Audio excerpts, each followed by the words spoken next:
ओम शांति। आज के तारीख हलो 15 जुलाई 2025। प्रातः मुरली ओम शांति बाप दादा मधुबन। आजकेर मुरलीते बाबा बोलेছেন मिष्टि बाच्चारा তোমাদের এখন ভবিষ্যতের 21 জন্মের জন্য এখানেই পড়াশোনা করতে হবে। কাঁটা থেকে সুগন্ধি ফুল হতে হবে, দেবী গুণ ধারণ করতে হবে এবং অন্যদের করাতে হবে। তো বাবা বলেছেন যে তোমাদের এখন ভবিষ্যতের 21 জন্মের জন্য এখানেই পড়াশোনা করতে হবে, কাঁটা থেকে সুগন্ধি ফুল হতে হবে, দেবী গুণ ধারণ করতে হবে এবং অন্যদের করাতে হবে। প্রশ্ন, কোন বাচ্চাদের বুদ্ধির তালা নম্বর অনুসারে খুলতে থাকে? উত্তর, যারা শ্রীমতে চলতে থাকে, পতিত পাবন বাবার স্মরণে থাকে, পড়াশোনা করাচ্ছেন যিনি, তার সাথে যার যোগ থাকে তারই বুদ্ধির তালা খুলতে থাকে। বাবা বলেন, বাচ্চারা অভ্যাস করো, আমরা আত্মারা সবাই ভাই ভাই, বাবার কাছ থেকে শুনছি, দেহি অভিমানী হয়ে শোনো আর শোনাও, তবেই বুদ্ধির তালা খুলতে থাকবে। ওম শান্তি। বাবা বাচ্চাদের বোঝান, যখন এখানে এসে বসো, এমন নয় যে শুধু শিব বাবার স্মরণে থাকতে হবে, সেটা হবে শুধুমাত্র শান্তির জন্য, তার সাথে শুধুমাত্র শান্তির জন্য তার সাথে প্রয়োজন, তোমাদের শান্তিতে থাকতে হবে আর সদর্শন চক্রের রাজত্বকেও স্মরণ করতে হবে। তোমরা পুরুষার্থ করছোই নর থেকে নারায়ণ হয়ে ওঠার অথবা মানুষ থেকে দেবতা হওয়ার জন্য। এখানে কারো মধ্যে যতই দেবী গুণ থাকুক না কেন, তাকে দেবতা বলা যাবে না। তো বাবা বলেছেন যে এখানে যতই দেবী গুণ থাকুক না কেন, কাউকে কিন্তু দেবতা বলা যাবে না। দেবতা হয় স্বর্গে। দুনিয়াতে মানুষ স্বর্গ সম্পর্কে কিছুই জানে না। তোমরা বাচ্চারা জানো নতুন দুনিয়াকে স্বর্গ আর পুরনো দুনিয়াকে নরক বলা হয়। ভারতবাসীরা এটা জানে যে দেবতারা সত্যযুগে রাজত্ব করত, তাদের চিত্র ভারতে রয়েছে। এ হলো আদি সনাতন দেবী দেবতা ধর্মের। এদের চিত্রকে বিদেশে নিয়ে যাওয়া হয় পূজা করার জন্য। বাইরে যেখানে যাক না কেন, সেখানেই মন্দির নির্মাণ করে থাকে। প্রত্যেক ধর্মাবলম্বী যেখানে যাক না, নিজেদের চিত্রকেই পূজা করে থাকে।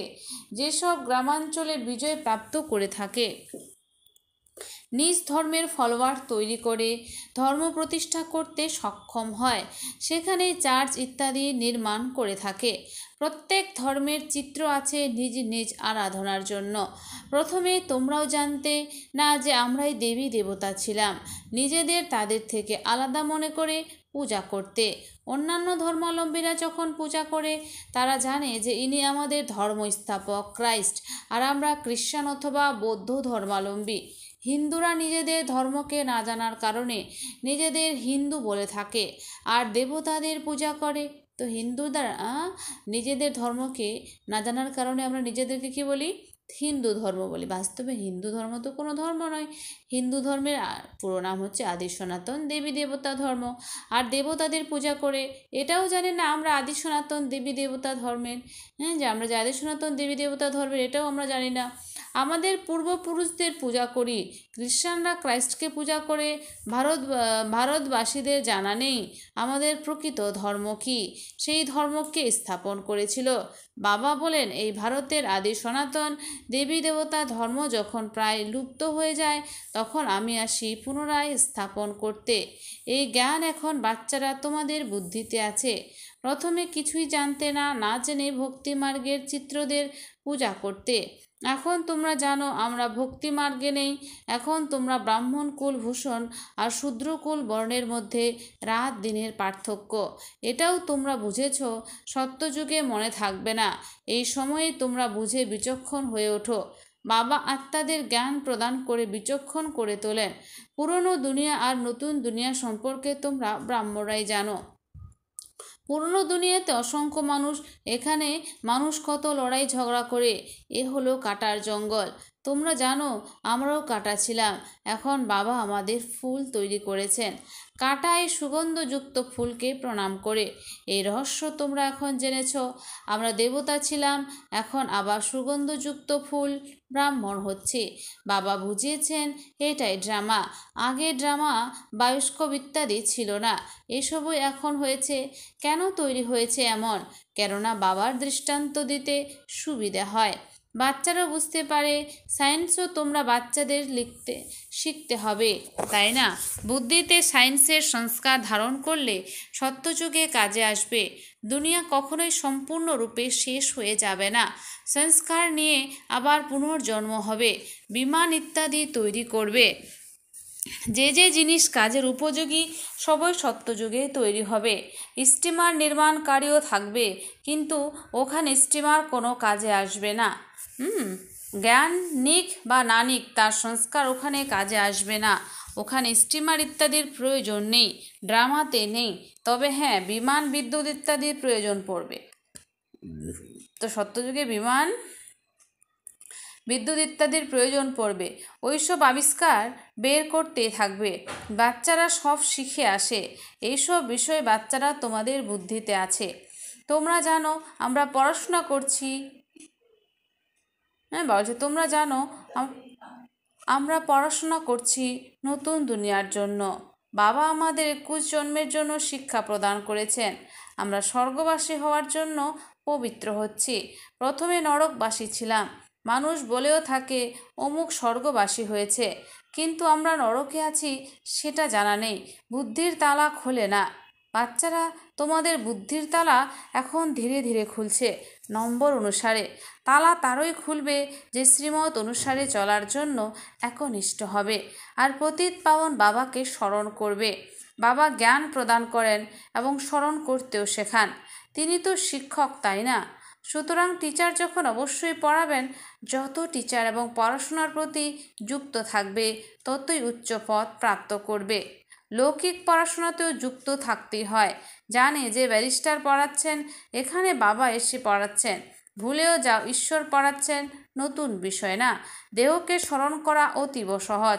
প্রতি মুহূর্তে দেহ স্মরণে আসে। আমরা আত্মা এটাই ভুলে যাই। আমরা আত্মাদের পিতা বোঝাচ্ছেন। আমরা আত্মারা ভাই ভাই। বাবা তো জানেন আমি পরমাত্মা। আত্মাদের শেখান যে নিজেকে আত্মা মনে করে অন্য আত্মাদেরও বসে শেখাও। আত্মা কানের দ্বারা শোনান। পরমপিতা পরমাত্মা, তাকে সুপ্রিম আত্মা বলা হয়। তো শিব বাবাকে সুপ্রিম আত্মা বলা হয়। তোমরা যখন কাউকে বোঝাও, বুদ্ধিতে থাকা উচিত আমার আত্মার মধ্যে জ্ঞান আছে। তোমরা যখন কাউকে জ্ঞান শোনাবো বাবার, তখন আমাদের এটা ভাবা উচিত যে আমাদের আত্মার মধ্যে জ্ঞান আছে। আত্মাকে এই বিষয়ে শোনাচ্ছি। আমি বাবার কাছে যা শুনছি সেটাই আত্মাদের শোনাচ্ছি। এই বিষয়টি সম্পূর্ণ নতুন। তোমরা অন্য আত্মাদের যখন পড়াও, দেহি অভিমানী হয়ে পড়াও না, ভুলে যাও।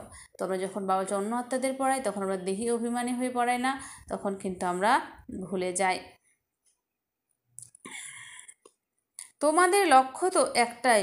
বুদ্ধিতে এটাই স্মরণ থাকা উচিত, আমি আত্মা অবিনাশী। আমি আত্মা এই কর্মেন্দ্র দ্বারা ভূমিকা পালন করছি। তোমরা শূদ্র কুলে ছিলে, এখন ব্রাহ্মণ কুলে হয়েছ, এরপর দেবতা কুলে যাবে, ওখানে শরীরও পবিত্র পাবে। আমরা আত্মারা ভাই ভাই, বাবা আমাদের পড়ান। বাচ্চারা বলবে আমরা ভাই ভাই, ভাইকে পড়াই, আত্মাকে বোঝাই। আত্মা শরীর দ্বারা শোনে। অর্ধকল্প ধরে তোমরা দেহ অভিমানী ছিলে। এই সময় তোমাদের দেহি অভিমানী হয়ে থাকতে হবে। নিজেকে আত্মা নিশ্চিন্ত করতে হবে। আত্মা নিশ্চিন্ত করে বসো, আত্মা নিশ্চিন্ত করে শোনো। পরমপিতা পরমাত্মাই শোনান। তবেই তো বলে থাকেন আত্মা পরমাত্মা বহুকাল আলাদা ছিল। ওখানে গিয়ে তিনি পড়ান না, এখানে এসে পড়ান। সব আত্মাদের নিজ নিজ শরীর আছে। বাবা হলেন সুপ্রিম সোল, ওনার শরীর নেই। ওনার আত্মার নাম শিব। তোমরা জানো এই শরীর আমার নয়, আমি সুপ্রিম আত্মা। আমার মহিমা ভিন্ন। প্রত্যেকের নিজ নিজ মহিমা আছে, গায়নও আছে। পরমপিতা পরমাত্মা ব্রহ্মার দ্বারা স্থাপন করেন। তিনি জ্ঞানের সাগর, মনুষ্য সৃষ্টির বীজ রূপ। তিনি সত্য চৈতন্য আনন্দময়, সুখ শান্তির সাগর। এসবই হলো বাবার মহিমা। বাচ্চাদের বাবার প্রপার্টি সম্পর্কে জানা থাকে। আমার বাবার এই কারখানা আছে, মিল আছে। লৌকিক নেশা বা সম্পত্তির বাবা বলছে যে মিল আছে, লৌকিক নেশা থাকে না। বাচ্চাই সেই প্রপার্টির মালিক হয়। প্রপার্টি তো একবারই প্রাপ্ত হয়। বাবার কাছে কি কি প্রপার্টি আছে বলো? তোমরা আত্মারা অমর, কখনো মৃত্যু হয় না। প্রেমের সাগর হয়ে ওঠো। লক্ষ্মীনারায়ণ প্রেমের সাগর, তাদের মধ্যে কখনো ওই লড়াই ঝগড়া হয় না। এখানে তো কত লড়াই ঝগড়া করে থাকে, প্রেমেও কত লড়াই। বাবা এসে বিকার বন্ধ করান। যখন কত অত্যাচার সইতে হয়, বাবা বলেন বাচ্চারা পবিত্র হলে তবেই পবিত্র দুনিয়ার মালিক হতে পারবে। কাম হলো মহাশত্রু, সেই জন্যই বাবার কাছে যখন আসে তো বলা হয় বিকর্ম হয়েছে, সেই সব বাবাকে বলে হালকা হয়ে যাও। তো আমরা যখন বাবার কাছে এসে জ্ঞান পাই, তো আমাদের যা যা বিকর্ম হয়েছে তো বাবাকে বললে আমরা হালকা হয়ে যাব। প্রধান বিষয় হলো বিকারের। বাবা বাচ্চাদের কল্যাণার্থেই জিজ্ঞাসা করেন, বাবাকে আহ্বান করে বলে থাকে, হে পতিত পাবন এসো। কেননা বিকারগ্রস্তদেরই পতিত বলা হয়। তখন বাবাকে ডাকি যে হে পতিত পাবন আসো, বিকারগ্রস্তদেরকে পতিত বলা হয়। এই দুনিয়া পতিত, মানুষ পতিত, পাঁচ তত্ত্ব পতিত। সত্যযুগে তোমাদের জন্য পবিত্র তত্ত্ব প্রয়োজন। এই আসরিক পৃথিবীতে দেবতাদের ছায়া পড়তে পারে না। লক্ষ্মীকে আহ্বান করে থাকে, কিন্তু এখানে কিভাবে আসবে? এই পাঁচ তত্ত্বই পরিবর্তনের প্রয়োজন। সত্যযুগ হলো নতুন দুনিয়া, আর এটা হলো পুরনো দুনিয়া। এর বিনাশের সময় হয়েছে। মানুষ মনে করে এখনও 40,000 বছর বাকি আছে। কল্পই যেখানে 5,000 বছরের, সেখানে কলিযুগও 40,000 বছরের কিভাবে হতে পারে? কত অজ্ঞান অন্ধকার মানুষ, জ্ঞানই নেই। ভক্তি হলো ব্রাহ্মণদের রাত, জ্ঞান হলো ব্রহ্মা আর ব্রাহ্মণদের দিন, যা এখন প্র্যাকটিক্যালি হচ্ছে। সিঁড়িতে পরিষ্কার করে দেখানো হয়েছে, নতুন দুনিয়া আর পুরনো দুনিয়া অর্ধকল্প ধরে। এমন নয় যে নতুন দুনিয়া বেশি সময়ের জন্য আর পুরনো দুনিয়া অল্প সময়ের জন্য, তা নয়, সম্পূর্ণ অর্ধেক অর্ধেক। তো নতুন দুনিয়া অর্ধেক, পুরনো দুনিয়া অর্ধেক। অর্ধেক না হলে নির্দিষ্টভাবে ভাগও করা যাবে না। স্বস্তিকাতেও 4 ভাগ দেখানো হয়েছে। ওরা বিশ্বাস করে ভক্তি মার্গে এর মধ্যে গণেশ আছে, তার ভাবের মধ্যে গণেশ আছে। বাচ্চারা তোমরা এখন বুঝেছ এই পুরনো দুনিয়া বিনাশ হবে। তো আমরা এখন বাচ্চারা বুঝে গেছি যে এখন পুরনো দুনিয়ার বিনাশ হবে। আমরা নতুন দুনিয়ার জন্য পড়াশোনা করছি। আমরা নতুন দুনিয়ার জন্য নর থেকে নারায়ণ হয়ে উঠছি। কৃষ্ণ নতুন দুনিয়ার, কৃষ্ণের জন্য গায়ন আছে। তাকে মহাত্মা মহান আত্মা বলা হয়, কেননা ছোট বাচ্চা। তো কৃষ্ণ ছোট বাচ্চা, ছোট বাচ্চা সবারই প্রিয় হয়।